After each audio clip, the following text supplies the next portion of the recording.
একটি জরুরি ঘোষণা। এত দ্বারা সকলের অবগতির জন্য জানানো যাচ্ছে যে সরকার বাঁকখালী নদীর দখলকৃত জায়গা উচ্ছেদ করে পানি প্রবাহ, সৌন্দর্য বৃদ্ধি এবং প্রাকৃতিক পরিবেশ ফিরিয়ে আনার জন্য, নদীর জায়গা নদীকে ফিরিয়ে দেওয়ার জন্য গত 1 সেপ্টেম্বর হতে 5 সেপ্টেম্বর 2025 পর্যন্ত খুরুশকুল মৌজায় উচ্ছেদ অভিযান পরিচালনা করে প্রায় 63 একর জায়গা উদ্ধার করে এবং 496টি কাঁচাপাকা স্থাপনা অপসারণ করে।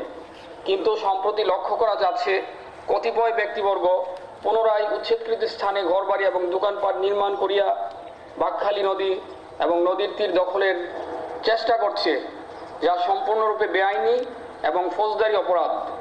এই ধরনের কার্যক্রম থেকে সংশ্লিষ্ট সকলকে বিরত থাকার জন্য বিশেষভাবে অনুরোধ করা যাচ্ছে। আদেশক্রম অমান্যকারী ব্যক্তিবর্গের বিরুদ্ধে আইন অনুযায়ী ব্যবস্থা গ্রহণ করা হবে। আদেশক্রমে বাংলাদেশ সরকারের পক্ষে BIWTA কর্তৃপক্ষ।